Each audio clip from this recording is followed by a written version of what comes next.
Have you ever been in a conversation where someone just won't look you in the eyes? You're talking, maybe even sharing something important, and their gaze keeps drifting toward the floor, the wall, their phone, literally anywhere but you. And almost instantly, your brain jumps to conclusions. Are they lying? Are they hiding something? Are they uninterested or worse, uncomfortable with me? But here's the twist most people miss. Avoiding eye contact often has very little to do with you, and a lot to do with what's happening inside their mind. Let me show you what's really going on. Imagine your brain as a control room, constantly managing signals. What you see, what you feel, what you say. Now, eye contact? That's not just looking at someone. It's one of the most intense forms of social input your brain can process. It's direct. It's personal. It's emotionally loaded. In fact, some psychologists compare eye contact to a kind of social spotlight.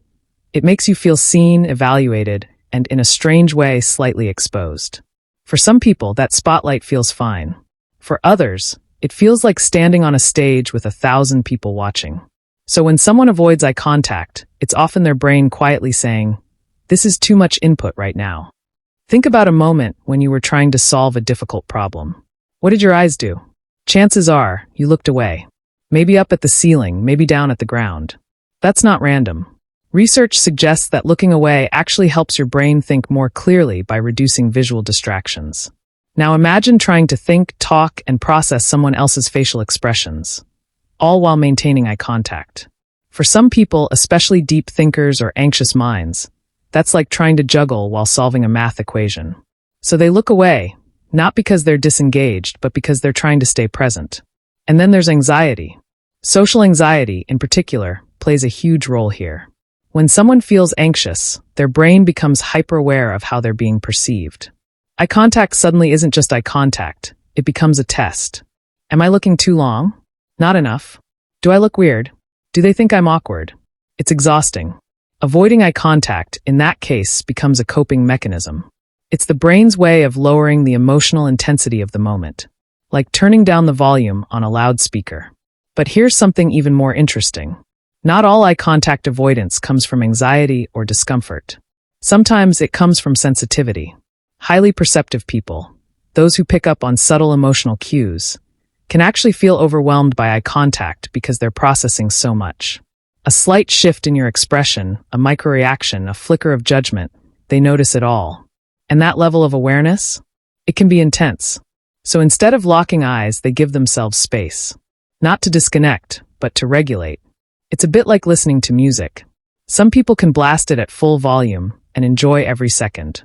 Others prefer it softer, more controlled, so they can appreciate the details without feeling overwhelmed.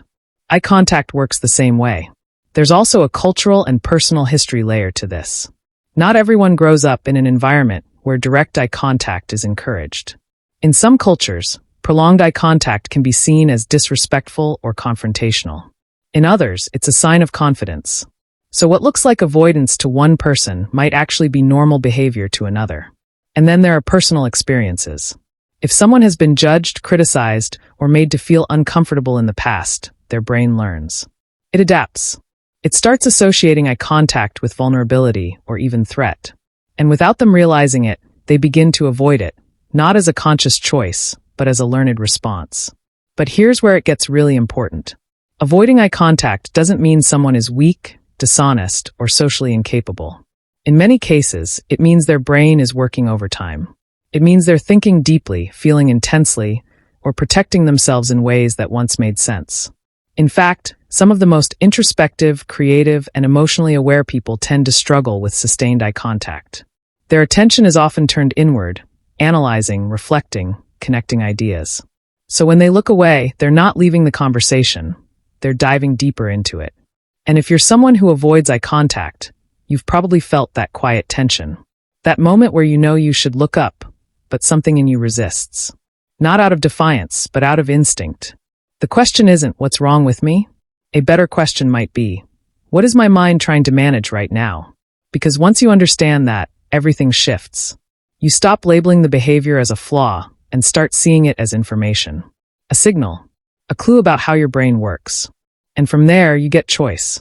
Maybe you gently challenge yourself to hold eye contact for a second longer. Not to force change, but to expand your comfort zone. Or maybe you simply accept that your way of engaging